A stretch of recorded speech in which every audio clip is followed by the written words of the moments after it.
name is Juan, and this is Green Supply Chain Insights, a web series where I bring in my own perspective on green supply chain management, the current state of the industry, and some exciting innovations in this landscape.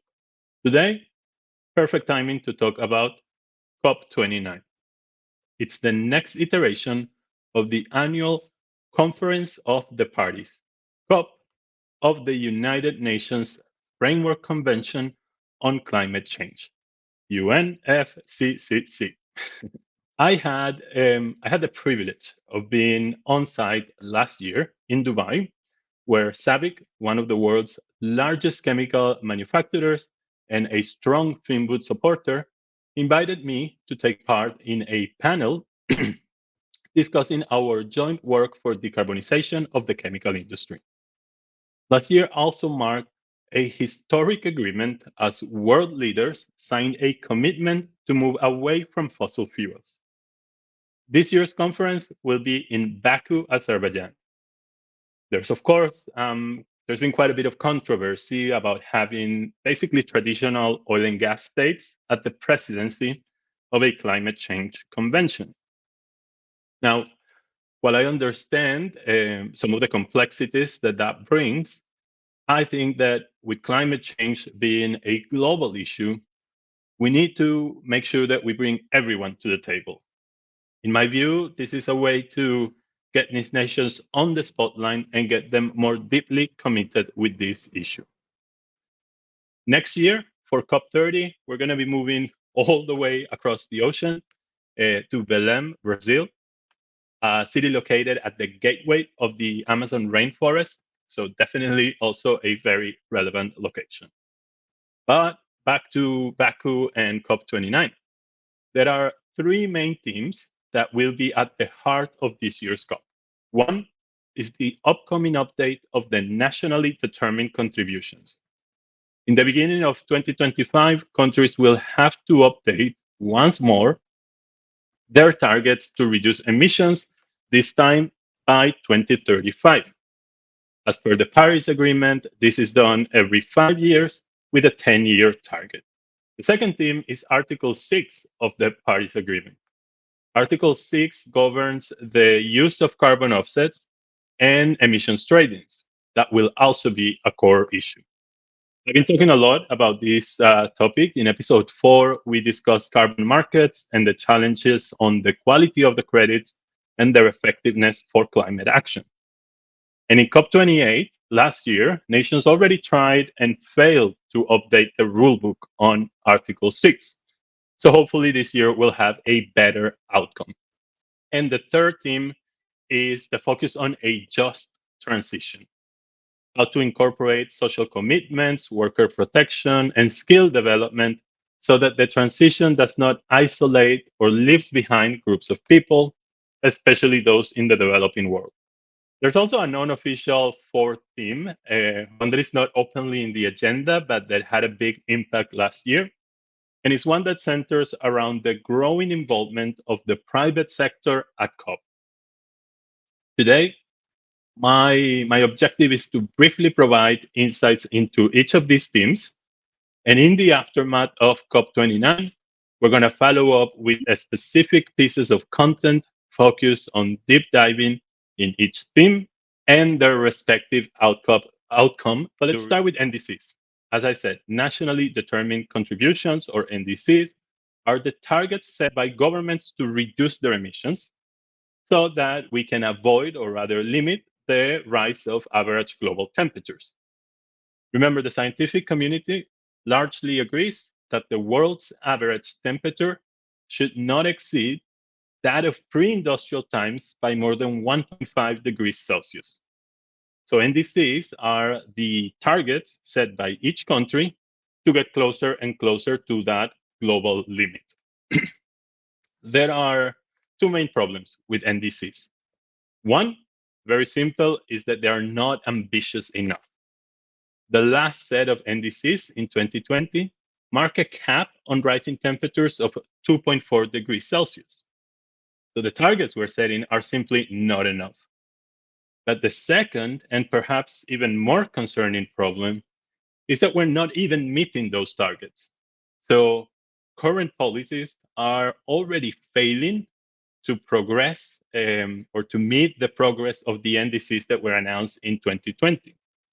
So now, while the expectation is that the new set of targets will be more in line with what's required, well, the problem is that's still meaningless unless we transform it into actionable policy to meet those targets.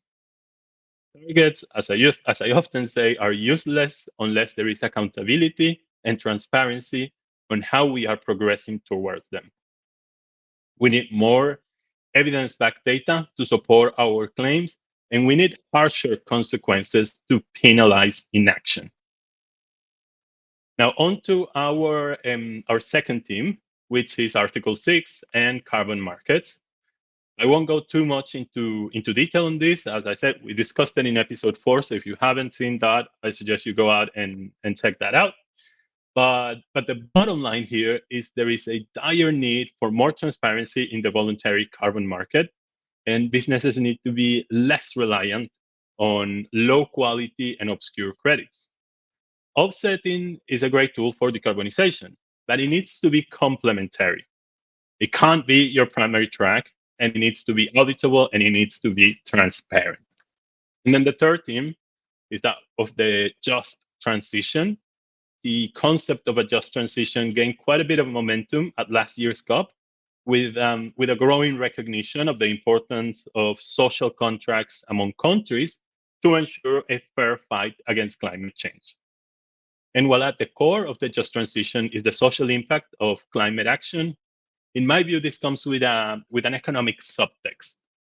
Basically, developing countries think it's unfair to slow down their economic growth, largely because of the irresponsible actions taken by the developed world throughout the industrialization of the 20th century, which I think is a completely fair viewpoint. But the reality, however, is that we should transform that model for growth. We need a new model for sustainable economic growth that aligns with the natural boundaries of our planet. If you're interested in this, I recommend you look into Earth for All, which is it's an international initiative to accelerate the systems change we need for an equitable future on a finite planet. And lastly, on to the fourth theme, right? So after coming back from Dubai last year, I read the headline, COP has gone mainstream.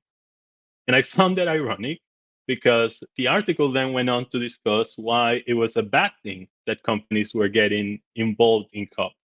But when I first read the headline, my reaction was like, fantastic, finally they get involved, right?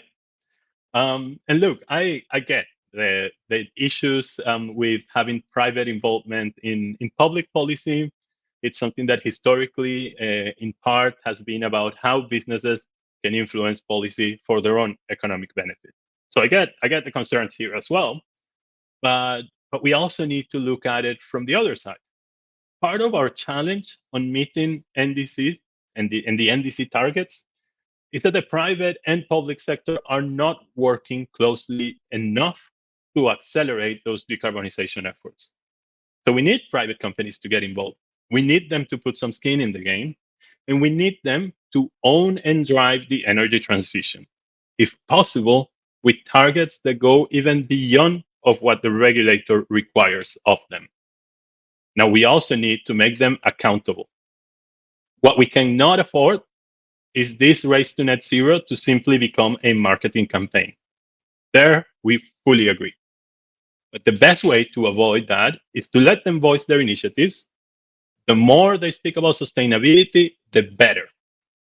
But then let's ask them to show the evidence, behind their claims. And most importantly, let's make sure the market, investors, and consumers, and the regulator, that they both punish those with empty, unfounded claims. Of course, to do that, further reforms are needed. More policies must move forward with a global consensus to make climate neutrality a reality, which is why COP29 is such a relevant meeting and why the world's eyes should be watching the outcome very closely. So with that, I say goodbye, and I hope you've enjoyed today's insights. Remember, new episodes are coming out every month. You can find them on LinkedIn, on our YouTube channel, or visiting finboot.com/insights. Thank you for watching, and see you next month.